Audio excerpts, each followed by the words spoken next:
오늘도 주의 거룩한 백성들 생명 허락하여 주시고 무엇보다도 믿음 허락하여 주셔서 하루의 가장 처음 시간 저희들 주님의 말씀 듣게 하여 주시고 주님 의지하여 기도함으로 하루를 시작하게 하여 주시니 감사를 드립니다.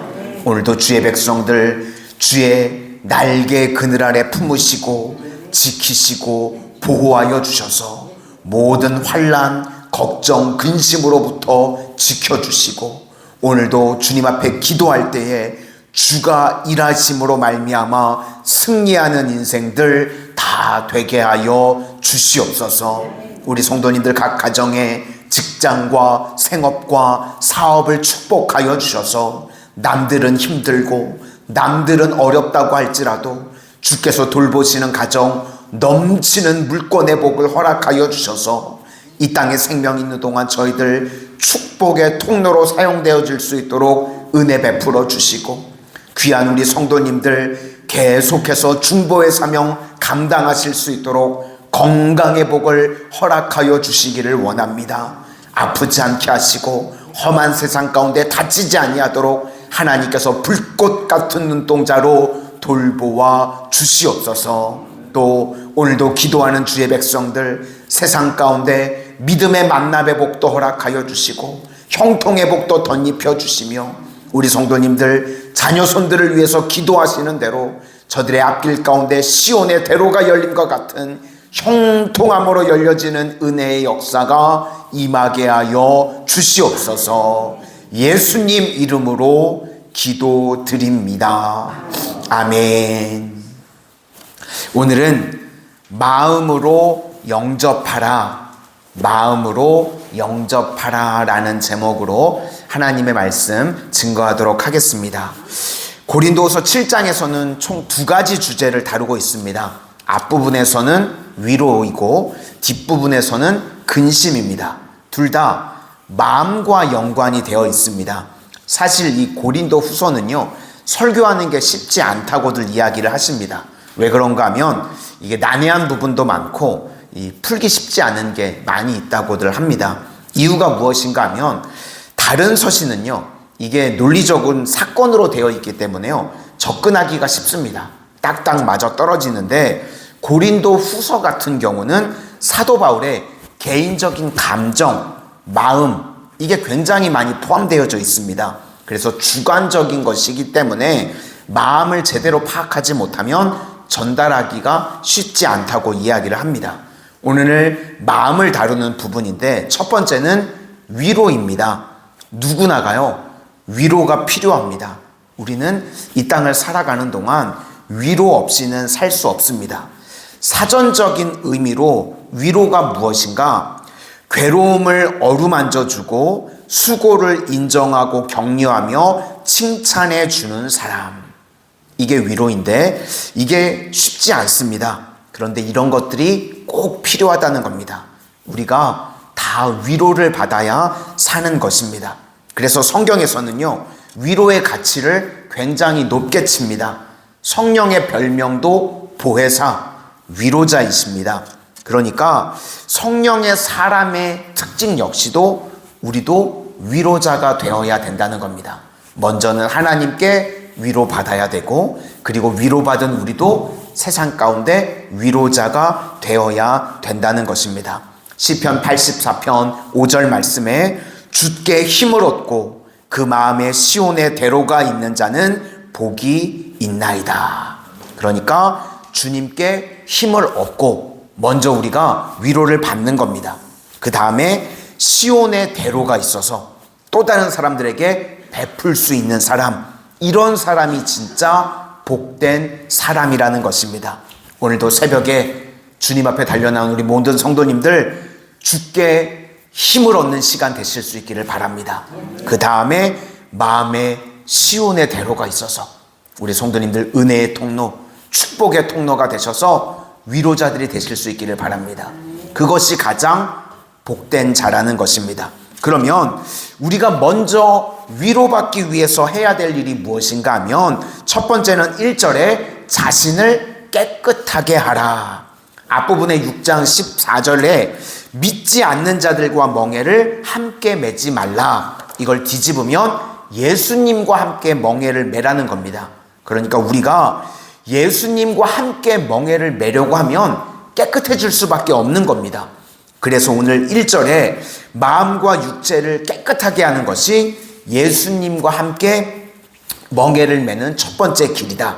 그것이 예수님의 위로를 받는 첫 번째 길이다. 그렇게 말하고 있다는 것입니다. 우리 1절 다 같이 한번 보시도록 하겠습니다. 시작.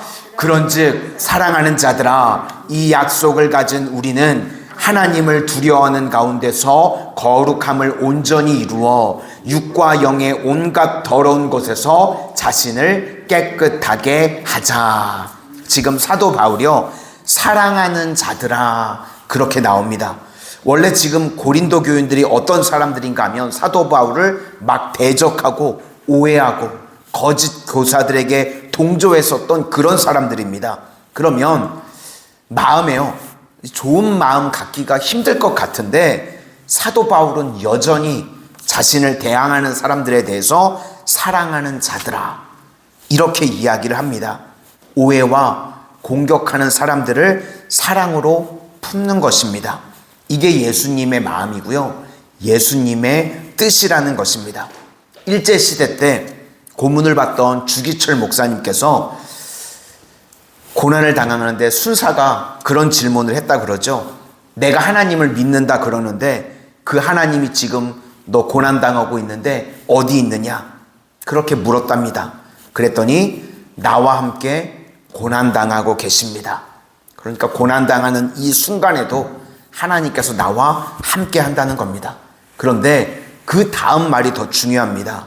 그 하나님이 당신을 사랑하십니다. 그러니까 고난당하는 그 상황 속에서도요, 하나님의 사랑을 주기철 목사님은 증거하셨습니다. 이게 주님과 함께 멍에를 맨 사람의 모습이라는 것입니다. 어떤 상황 속에서도요, 하나님께서 나와 함께 하신다. 그리고 또 하나, 그 하나님이 나뿐 아니라 너를 사랑하신다. 우리도 이런 하나님의 백성들이 다 되실 수 있기를 소망합니다.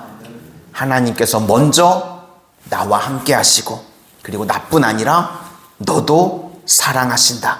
그래서 먼저 우리가 주님께 위로받아야 되고요, 그 다음에 우리가 세상 가운데 위로자가 되는 것, 이것이 첫 번째 길이라는 것입니다. 그게 자기 자신을 깨끗하게 하는 것이다. 그럴 때 주님과 함께 멍에를 맬 수 있다는 겁니다. 두 번째, 마음으로 영접하라는 것입니다. 2절에 나오는데 마음으로 우리를 영접하라. 이걸 직역하면 마음의 공간을 만들라는 겁니다. 비가 많이 내리면요, 홍수가 나고 그러죠. 그래서 서울도 뭐 반포대교 뭐 이런 데가 막 강남 같은데 홍수 나면 많이 막 잠깁니다. 근데 예전에 기사를 보니까 서울 양천구에는 홍수가 나도 이게 잠기지를 않는다는 기사를 본 적이 있습니다. 이유가 무엇인가 하면 그 양천구 밑에는요, 빗물 저장소가 있다고 합니다. 축구장 50배 크기에 이게 터널을 크게 뚫어놨답니다. 그러니까 비가 막 내려도 그 속으로 다 잠기기 때문에 땅 위로는 비가 넘치지를 않는다는 겁니다. 우리 마음도 마찬가지입니다. 마음이요, 얕은 사람들이 있습니다. 이런 사람들은 비가 조금만 와도요, 막 다 넘쳐서 홍수가 돼 버리는 겁니다. 용량이 작아서 그런 겁니다. 그런데 빗물 저장소 같죠? 마음의 공간이 넓어지면요, 웬만한 오해가 있어도요, 거기에 반응 안 합니다. 다 빗물 저장소에 넣듯이 오해 저장소에 넣고요, 또 비난을 받아도요, 그냥 비난 저장소에 넣고, 바로 그게 오늘 본문의 마음으로 영접하라, 그런 뜻이라는 것입니다. 죽으면 죽으리라 라는 책이 있는데 그 책을 쓰셨던 안희숙 여사님께서 그런 글을 쓰신 적이 있습니다. 겟세마네 동산에서 예수님이 제자들에게 나를 위해서 함께 기도해 달라고 부탁을 하셨죠. 그런데 제자들이 고세를 다 못 참고 다 엎어져 잤습니다. 그때 예수님께서 뭐라고 그러시는가 하면 마음은 원이로되 육신이 약해서. 예수님께서 그렇게 하셨던 말씀을 안희숙 여사님께서 뭐라고 번역을 했는가 하면 그럴 수도 있지, 이렇게 번역을 하셨습니다. 이게 바로 마음의 공간이요, 넓은 겁니다. 제자들이 연약해서 깨어있지 못하니까요, 예수님께서 그걸 보시고 품어주시는 겁니다. 그럴 수도 있지. 그러니까 세상의 모든 일들에 대해서 그럴 수도 있지, 그렇게 반응하면요, 무슨 문제가 있겠습니까? 이게 마음의 공간이 넓은 사람이라는 것입니다. 옹졸한 사람은요, 그럴 수가 없는 겁니다. 그러니까 맨날 분노하고 맨날 시비 걸고 그러는 겁니다. 저는 우리 교회 모든 성도님들이요, 안희숙 여사님 같이 그럴 수도 있지, 이렇게 마음의 공간이 넓어지는 주의 종들이 다 되시기를 소망합니다. 이런 사람에게 주님의 위로가 임하고요, 이런 사람이 진정한 위로자가 될 수 있다는 것입니다. 오늘 기도의 자리에 나오신 우리 모든 성도님들, 먼저는 우리가요, 다 주님의 위로하심을 받아야 됩니다. 그래서 오늘도 주님의 위로하심을 통해서 치유와 회복의 역사가 임하는 주의 종들이 되실 수 있기를 바라고, 우리는 나만 위로받고 끝나는 것이 아닙니다. 이제 내 주변에 깨져 있고 상처받고 연약한 자들, 그들을 회복시킬 수 있는 위로자들이 다 되실 수 있기를 소망합니다. 그러기 위해서, 주님의 은혜가 임하기 위해서 먼저는 우리가 깨끗해야 되고 마음의 용량이 넓어질 수 있는 주의 종들이 다 되시기를 주님의 이름으로 축원합니다.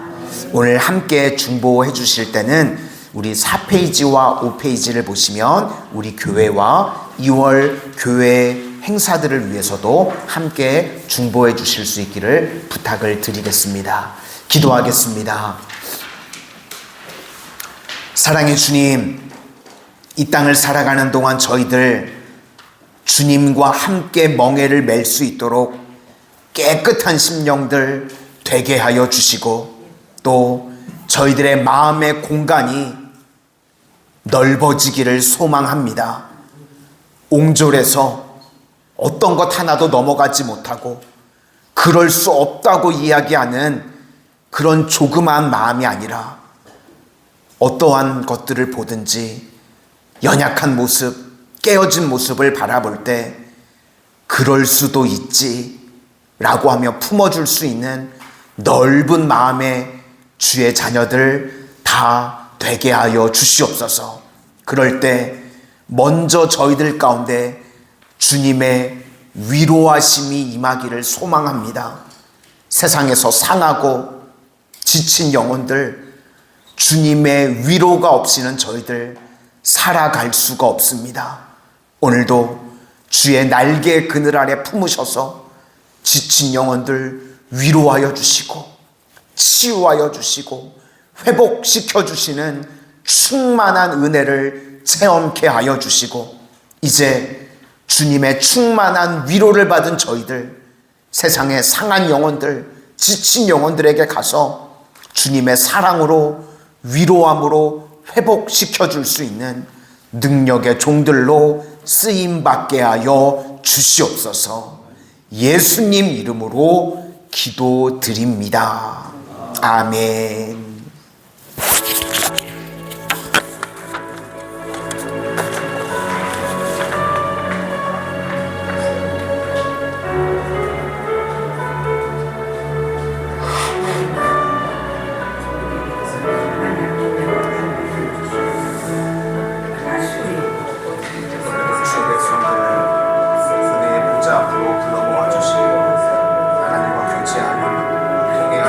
삼아주시니 감사합니다.